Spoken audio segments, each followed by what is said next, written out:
안녕하세요, 여러분. 저는 이진수라고 합니다. 올해 67살 정년퇴직 후 작은 도서관에서 자원봉사를 하며 하루하루를 보내고 있습니다. 사실 얼마 전까지만 해도 제 일상이 참 힘들었습니다. 예전 같으면 하루 푹 자고 일어나면 언제 그랬냐는 듯 기운이 돌았는데 요즘은 다릅니다.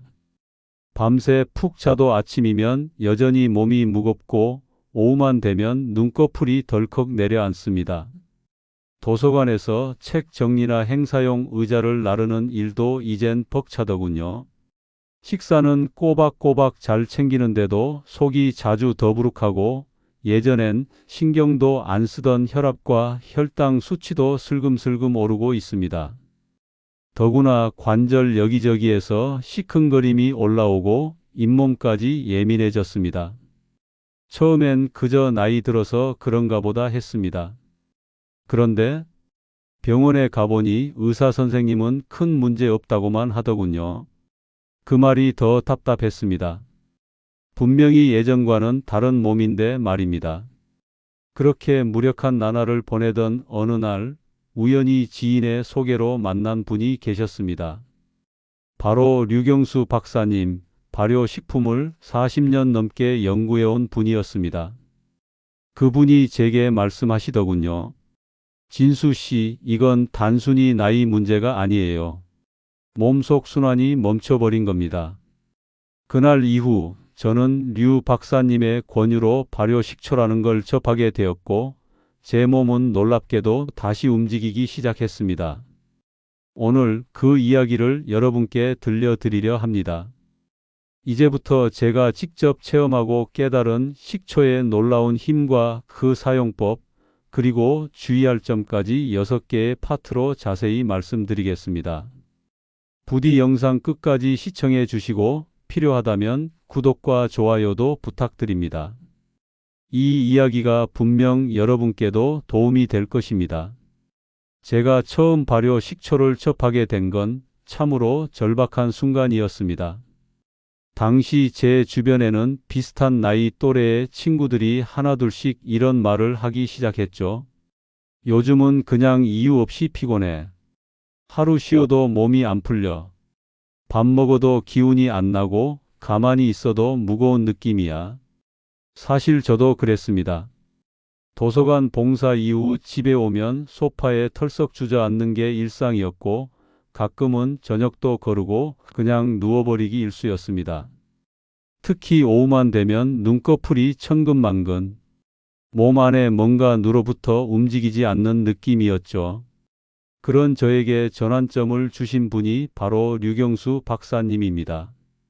처음 뵌 날 박사님은 제게 아주 단순하지만 충격적인 말을 해주셨습니다.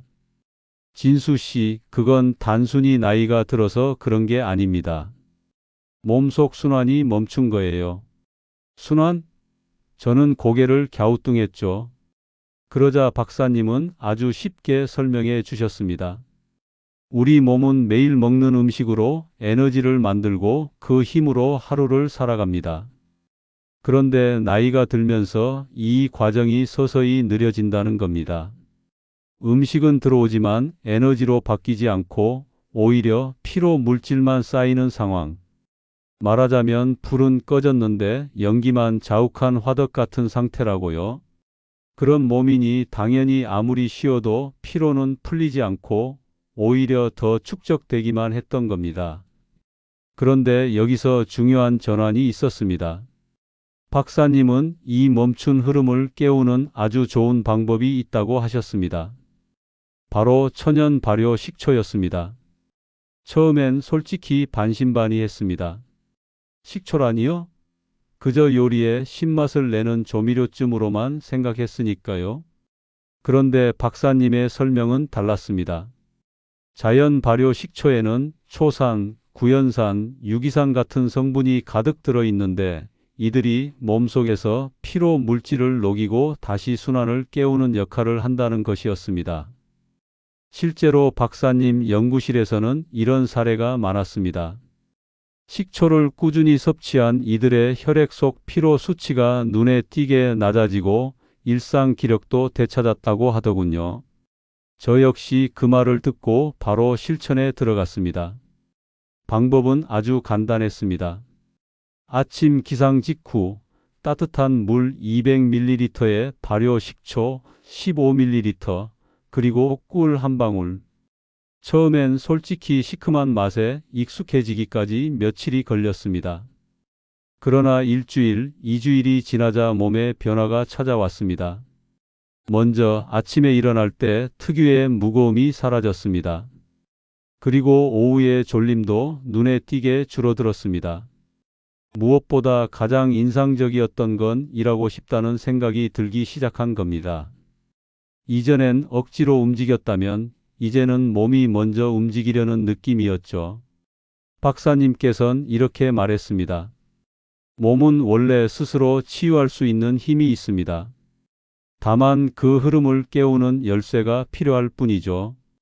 그 열쇠가 바로 저에겐 발효 식초였습니다. 이 경험 이후 저는 매일 아침마다 식초 습관을 이어가고 있습니다.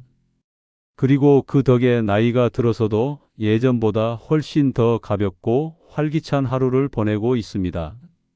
여러분도 혹시 쉬어도 풀리지 않는 피로에 지쳐 계신가요?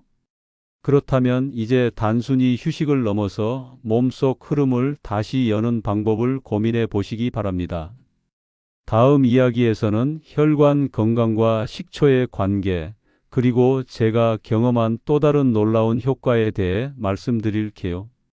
여러분, 혈관이 막히면 가장 먼저 떠오르는 게 무엇인가요?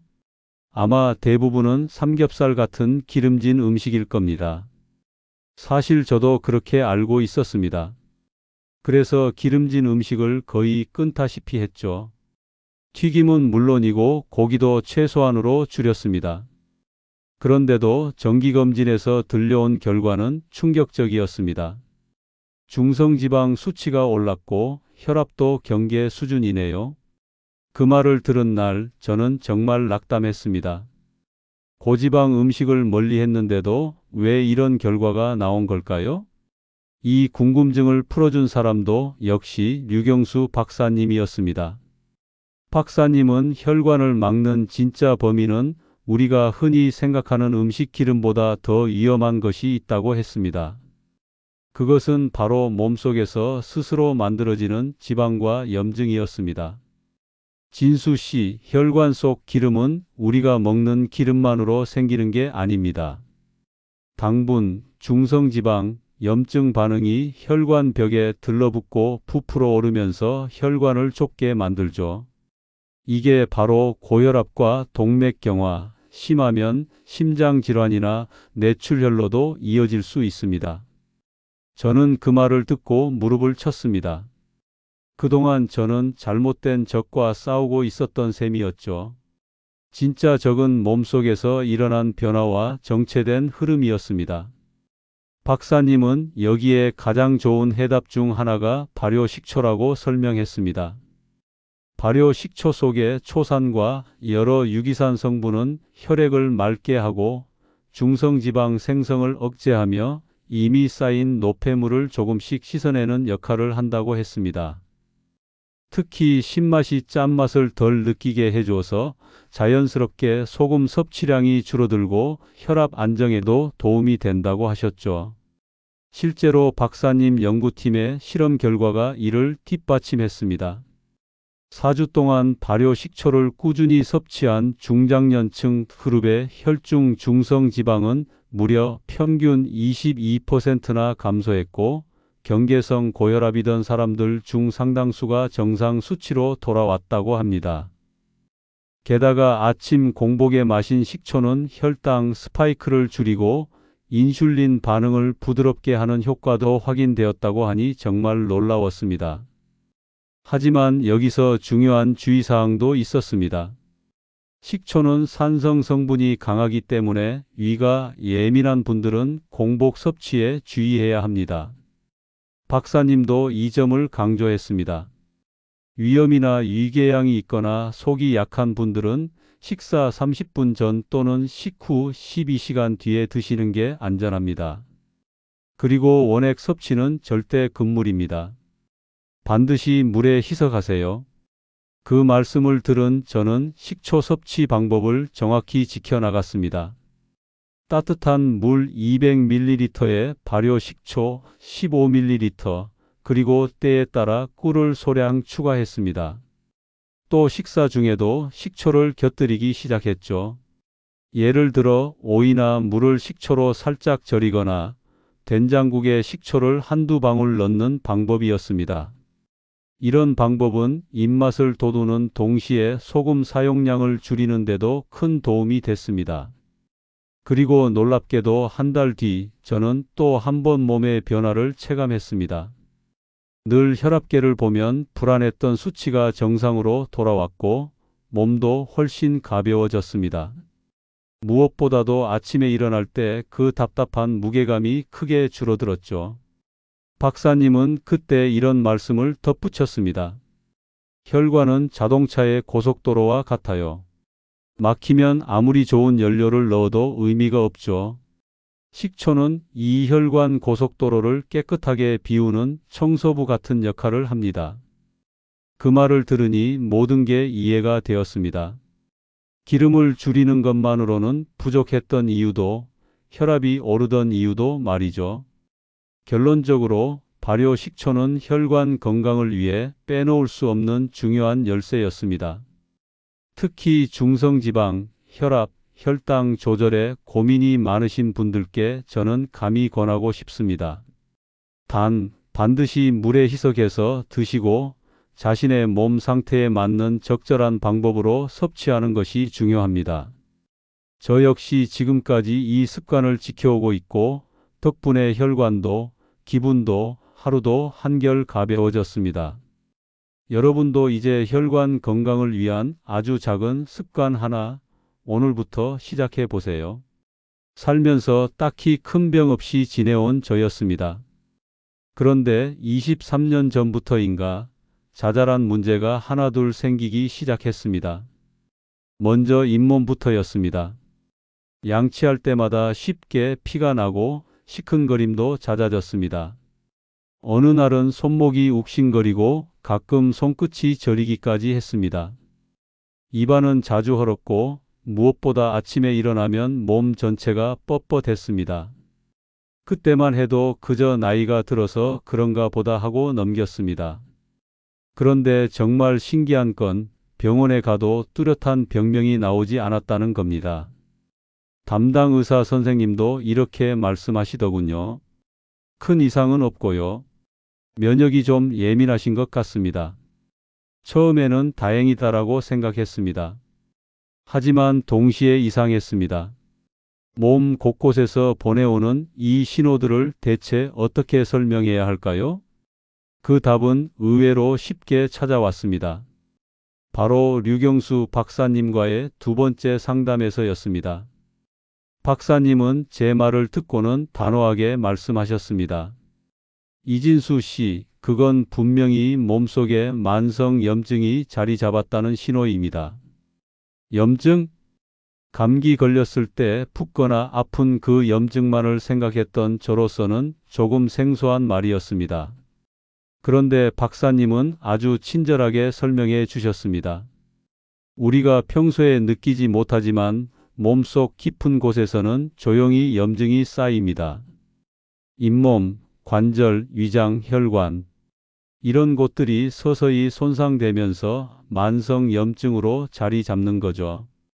이 염증이 바로 고혈압, 당뇨, 치매, 심지어 암과도 이어질 수 있는 무서운 녀석입니다. 그 말을 듣는 순간 등골이 오싹해졌습니다. 잇몸에서 시작된 단순한 통증과 손목의 욱신거림이 더 큰 문제의 시작일 수 있다는 걸 알게 되었으니까요. 이때 박사님이 다시 식초를 언급했습니다. 바로 천연 발효 식초였습니다. 진수 씨, 발효 식초는 단순히 피를 맑게 하는 게 아닙니다. 장내 유익균을 늘리고 산도를 조절해 만성 염증을 조용히 눌러주는 힘이 있거든요. 그 중에서도 초산과 유기산이 장내 환경을 좋게 만들고 몸 안의 산성으로 치우친 환경을 알칼리성 쪽으로 바꿔주며 염증을 잠재운다는 것이었습니다. 염증은 산성 환경에서 더 잘 자라기 때문에 이 균형 잡기가 매우 중요하다고 하셨습니다. 사실 저는 그때도 약간 반신반의했습니다. 하지만 이미 2차례 경험으로 식초의 효과를 알게 되었기에 이번에도 믿고 따라보기로 했습니다. 박사님은 이렇게 권하셨습니다. 아침과 저녁으로 따뜻한 물 200ml에 발효 식초 15ml를 타서 드세요. 아침에는 꿀 한 방울을 더하고 저녁에는 식후에 드시면 속도 편안할 겁니다. 그리고 식사할 때도 샐러드나 해조류 반찬에 식초를 조금씩 곁들여 보세요. 저는 그 조언대로 실천에 들어갔습니다. 특히 저녁 식초는 속이 편안하면서도 잠자리에 들기 전 몸이 가벼워지는 느낌을 주었습니다. 그리고 약 3주가 지나던 어느 날 분명한 변화를 체감했습니다. 잇몸에서 피가 나던 일이 거의 사라졌고 손목의 욱신거림도 덜해졌습니다. 무엇보다 아침에 일어났을 때 그 뻣뻣했던 몸이 훨씬 부드럽게 풀렸습니다. 그때 저는 깨달았습니다. 이건 단순히 기분 탓이 아니라 진짜 몸속 염증이 가라앉은 것이라는 걸요. 박사님은 마지막으로 이렇게 정리해 주셨습니다. 염증은 이미 눈에 띄기 시작했을 때는 꽤 진행된 상태입니다. 그래서 그 전에 몸속에서 불씨를 꺼주는 습관이 필요합니다. 식초는 시큼하지만 그 안에 부드러운 힘이 있어요. 조금씩 천천히 그리고 꾸준히 드세요. 몸은 확실히 달라질 겁니다. 저는 그날 이후로 식초를 하루 2번 챙기는 것을 평생의 습관으로 삼았습니다. 그리고 정말로 제 몸은 이전보다 훨씬 더 가볍고 사소한 통증과 잦은 염증으로부터 자유로워졌습니다. 염증이란 녀석은 정말 무섭습니다. 하지만 그걸 조용히 눌러주는 힘도 우리 주변에 있었습니다. 바로 이 작은 발효 식초 한 스푼 안에요. 처음 발효 식초의 효과를 듣고 저는 곧장 마트로 달려갔습니다. 선반에 줄지어 서 있는 투명한 식초병들. 어차피 다 비슷하겠지라고 생각하며 제일 눈에 띄는 걸 집어왔습니다. 그날부터 아침 저녁으로 물에 타지 않고 식초를 원액으로 마시기 시작했습니다. 처음엔 시큼하지만 뭐 괜찮네 했습니다. 하지만 일주일쯤 지나자 속이 묘하게 쓰리고 답답한 느낌이 들기 시작했습니다. 결국 어느 날 아침 공복에 식초를 들이킨 직후에는 심한 구역질과 함께 가슴 쓰림이 몰려왔습니다. 급히 병원을 찾았고 검사 결과는 위염이었습니다. 충격이었죠. 건강해지려던 노력이 오히려 병을 만든 겁니다. 다시 찾아간 류경수 박사님께 이 얘기를 했더니 박사님은 고개를 끄덕이며 이렇게 말씀하셨습니다. 진수 씨, 식초는 아무거나 마시면 오히려 독이 될 수 있습니다. 박사님은 식초를 다음과 같이 3가지로 분류해 주셨습니다. 합성 식초, 석유에서 얻은 빙초산을 물에 희석해 만든 것. 가격이 싸고 맛은 강하지만 영양은 거의 없습니다. 보통 투명한 병에 담겨 마트에 흔히 진열돼 있죠. 양조 식초, 곡물에 효모를 넣어 발효시킨 것. 요리용으로 괜찮지만 건강 음용용으로는 조금 부족합니다. 천연 발효 식초, 사과, 현미, 감 등 자연 재료를 오랜 시간 발효시킨 진짜 식초. 초산, 구연산, 유기산, 아미노산이 풍부하게 들어있어 몸에 이롭습니다. 건강을 위해 마시려면 반드시 이 천연 발효 식초를 선택해야 합니다. 저는 그날 이후로 투명한 식초병 대신 천연 발효라고 명확히 표시된 식초를 꼼꼼히 골라 사기 시작했습니다. 그리고 더 중요한 건 섭취 방법이었습니다. 박사님은 다시 강조하셨습니다. 식초는 반드시 물에 희석해서 드셔야 합니다. 특히 공복에 드실 땐 위가 예민할 수 있으니 조심해야 해요. 이후 저는 이렇게 실천했습니다. 아침 기상 후 따뜻한 물 200ml에 발효 식초 15ml, 밥숟가락 1스푼. 처음엔 식초 양을 반 스푼으로 시작해 천천히 적응. 맛이 부담스러울 때 꿀 한 방울 추가. 공복 섭취가 힘들면 식후 30분쯤 마시기. 식후 양치하고 마시기. 식초 산도가 치아를 약간 손상시킬 수 있으므로 처음에는 새로 산 천연 발효 사과 식초의 맛이 약간 달랐습니다. 시큼함 속에 부드러운 풍미가 느껴졌고 목 넘김도 더 부드러웠습니다. 그리고 놀랍게도 속 쓰림이나 구역질 같은 부작용은 전혀 없었습니다. 3주가 지나자 몸이 한결 가벼워졌고 소화도 훨씬 부드러워졌습니다. 무엇보다도 내가 몸을 위해 제대로 된 걸 하고 있다는 작은 확신이 생겼습니다. 박사님은 마지막으로 이렇게 정리해 주셨습니다. 진짜 좋은 것도 잘못 먹으면 독이 됩니다. 특히 식초는 정확히 알고 먹어야 제대로 된 힘을 발휘할 수 있어요. 또 하나, 식초를 과하게 마시는 것도 주의해야 합니다. 좋다는 생각에 하루 34번 혹은 농도를 진하게 마시면 오히려 위점막을 상하게 하고 식도에 자극을 줄 수 있습니다. 가장 좋은 섭취법은 하루 1번, 많아야 2번. 그리고 반드시 따뜻한 물에 희석해서 부드럽게 마시는 것. 이 간단하지만 중요한 원칙을 지킨 이후 저는 발효 식초가 주는 진짜 힘을 고스란히 느낄 수 있었습니다. 여러분도 건강을 위해 식초를 드시려 한다면 꼭 기억하세요. 어떤 식초를 고르고 어떻게 마시느냐가 결과를 결정합니다. 발효 식초를 매일 아침 물에 타서 마시는 습관이 어느 정도 자리를 잡았을 무렵 저는 이런 생각이 들었습니다. 그래도 뭔가 조금 더 확실한 변화를 주는 방법은 없을까?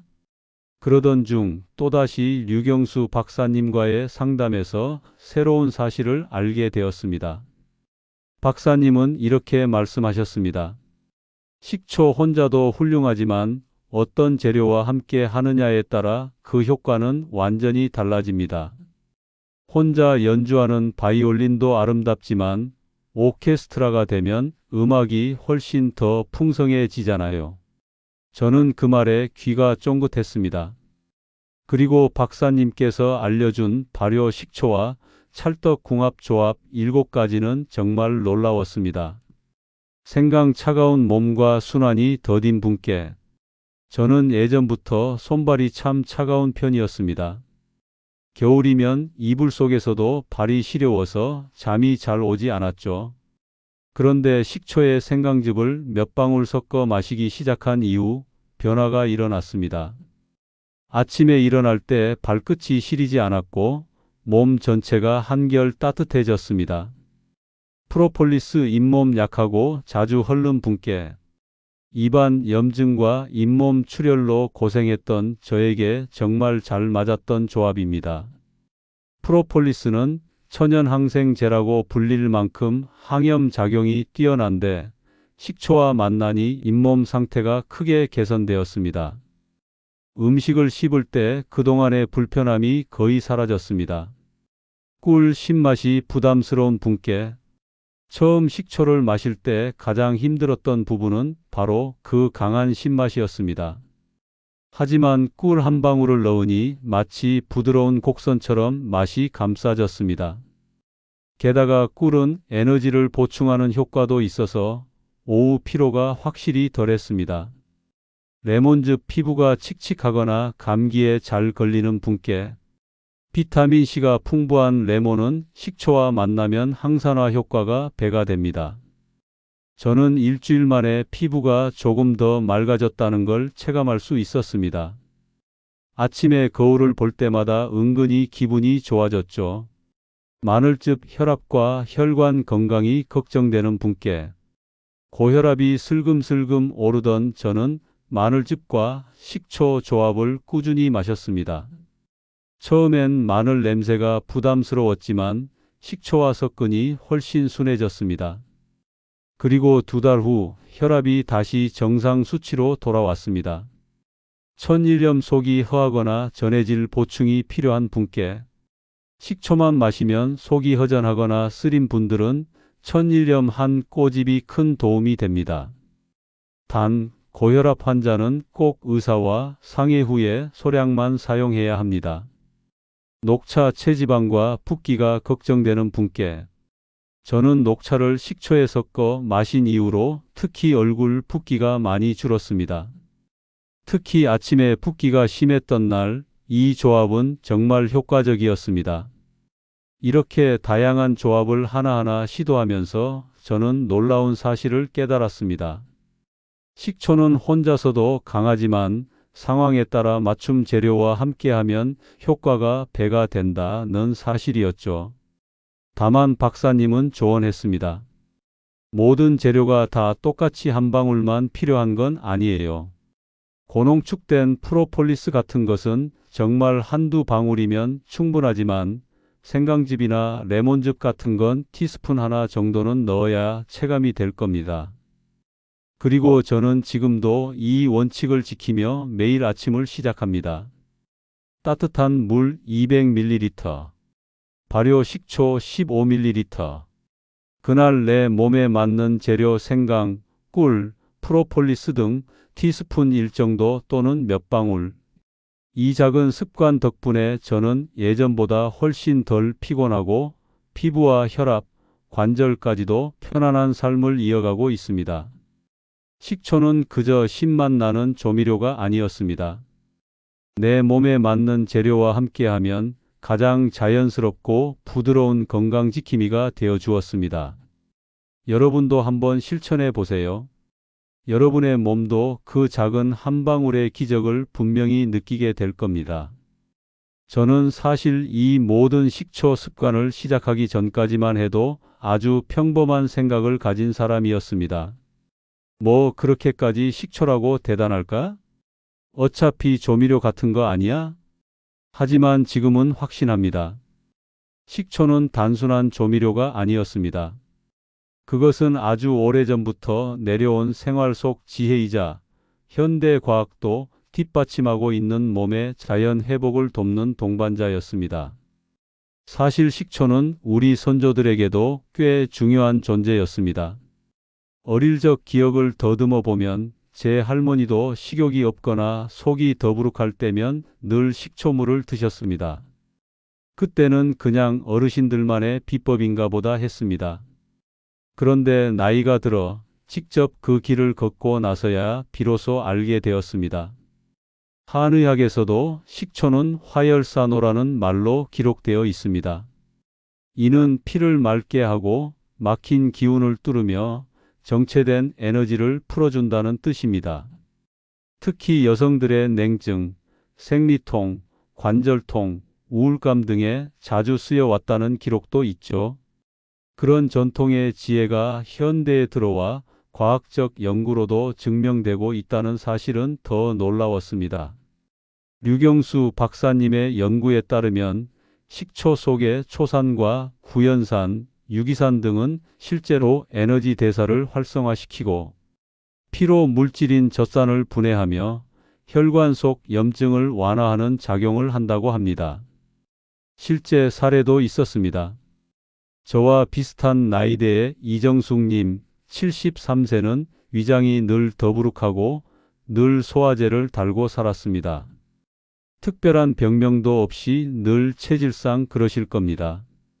라는 병원의 말만 되풀이 되었죠. 그런데 발효 식초를 따뜻한 물에 타 마시고 몸이 냉한 편이라 생강을 조금 추가한 습관을 한 달 정도 실천한 결과 정숙님은 이렇게 말했습니다. 처음엔 반신반의했는데요. 요즘은 위장이 편하고 무엇보다 기분이 묘하게 가라앉아요.